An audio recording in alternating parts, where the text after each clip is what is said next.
So here we go, commute home. This bloody junction.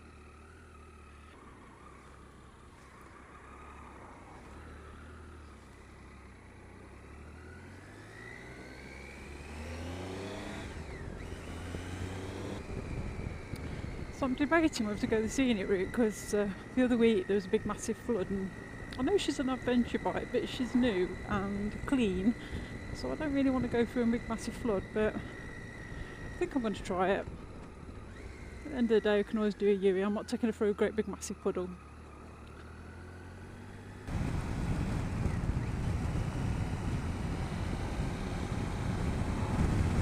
The sky looks amazing.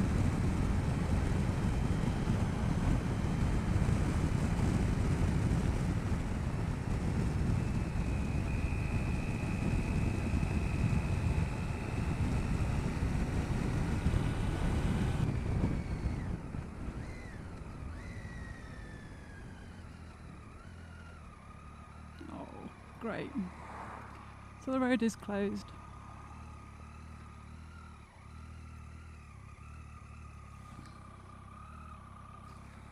Oh well. Back to drawing the traffic. I'm not that talkative, am I? I think because we have banter and we just chit chat between ourselves, and it's just a bit solitary when you're motorcycling, even not cycling. Ugh, don't do pedal power. It's quite solitary when you're on your own, and I keep forgetting I've got this camera on top of my head and a microphone in front of my mouth. So, I'm sorry if that's boring. Probably is. This probably won't make any edit anyway or go on YouTube. I suppose it's one way my old man can ensure that I'm being a good girl. Not being a knobhead.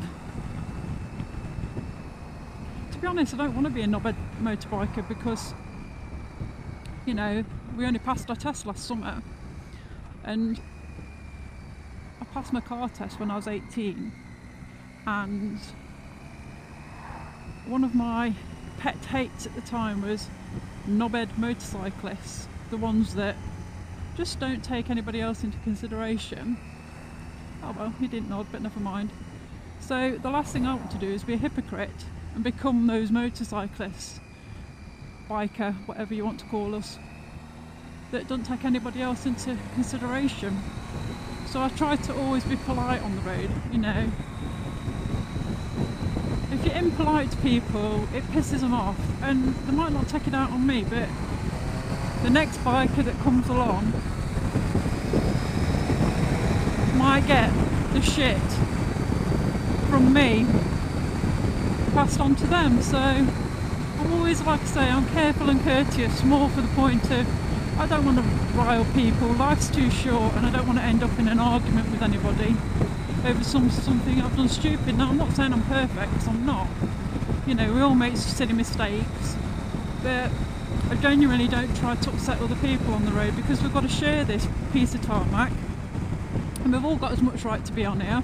It's just I have the advantage where in certain situations I'll be able to filter and overtake and use the power of my bike that you just don't get with a car. Even a high powered sports car, you know, they can't overtake for a little gap. So I enjoy that aspect of it, but mostly I just enjoy being out and about on even on boring rides like this. Look at them trees against that sky, doesn't it look nice? Yes, I know, female. Easily distracted. But I'm not preaching at people, everyone's got their own style, but that's just my style. I like to think I'm a courteous rider and a courteous driver. I do get road rage. I can't stand it when people do obvious things, you know, when they see you come in, they can see they've not got the gap, but they still pull out on you anyway. That really, really tizzes me off, because I just think, what's the point of that? You've just made me brake. You know, the poor sod behind me might not have been looking. He might have been changing the channel on his radio or talking to a passenger and not really paying 100% attention to the road. Now, in a car, I do notice you tend to get a lot more blasé about it because you're in comfort and it's like your own little world. So you don't pay as much attention to your surroundings as you do as when you're on a motorbike, and that's the biggest revelation to me with learning last year. And having to go through the training and being a noob, it's given me newfound respect, I suppose, for people with more experience than me. And I fully admit I'm a noob. I fully admit I'm not the world's best, but I'm there, I'm out in this, getting my saddle time and genuinely enjoying it. It's given me a new lease of life, I can't tell you. I feel like a kid again, actually. I remember the first time I got my first bike, which was, I had an XJ6 Diversion Yamaha. Great bike, great starter bike, but I just grew out of her 2 months and she was really riling me. She was just not the right bike for me. She was not that quick. Side winds were a sod on her because she was so light. She used to be blown all over the shop. And it's not like I'm a speed merchant, neither's Len, but you know, if we're out together I want to be able to at least keep up with him, if nothing else. Whereas on this baby I can keep up with him, even though she's still being run in, really. I mean, she's had her first service in that and I'm probably being a little bit precious about her. But I intend to have this bike for a long time. So I figure if I run her in properly and look after her, she'll last me for many years. Well, that's the hope anyway.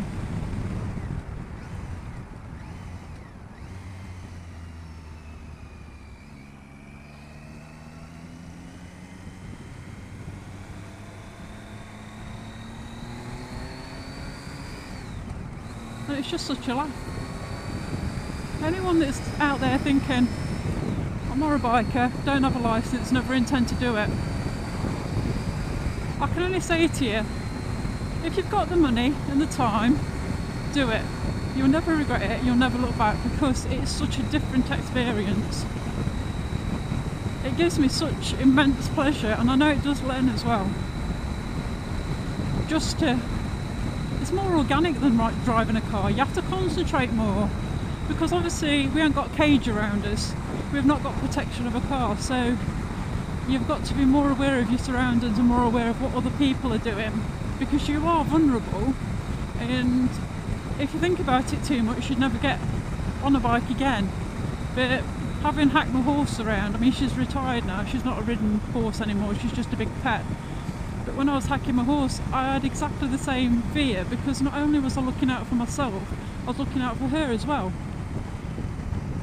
She didn't always see it that way when she's being an arse, but you know, horses are horses.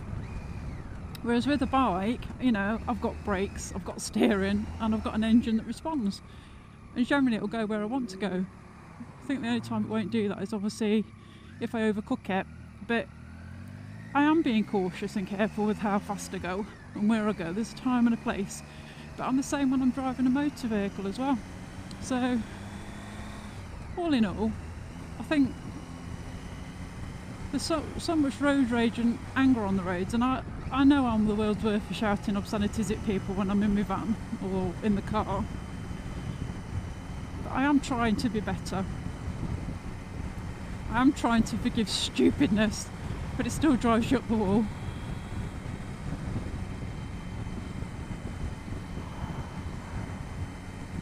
And here's a question for you all.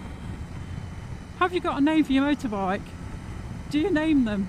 Now, I've named every single vehicle that I've ever owned, apart from one that I hated, which was a Vauxhall Astra that I had after an operation, and I hated that car, so that never got a name. But other than that, everybody else has had a name. They've all been female, because I wholly believe that cars and bikes are female, because as a female I can say this, they need a lot of attention, they like a lot of money spending on them, and they like the better things in life, like a garage and good oil and all that. So this bike, well, my last bike was Rowan.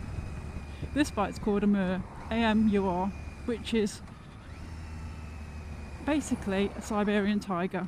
It's named after the region in Siberia. And I thought with this bike being a tiger, it it was nice, I liked it. It's not a run-of-the-mill name. So yeah, this is a Mer. Don't know if Len's told you the name of his bike, but that's up to him if he wants to.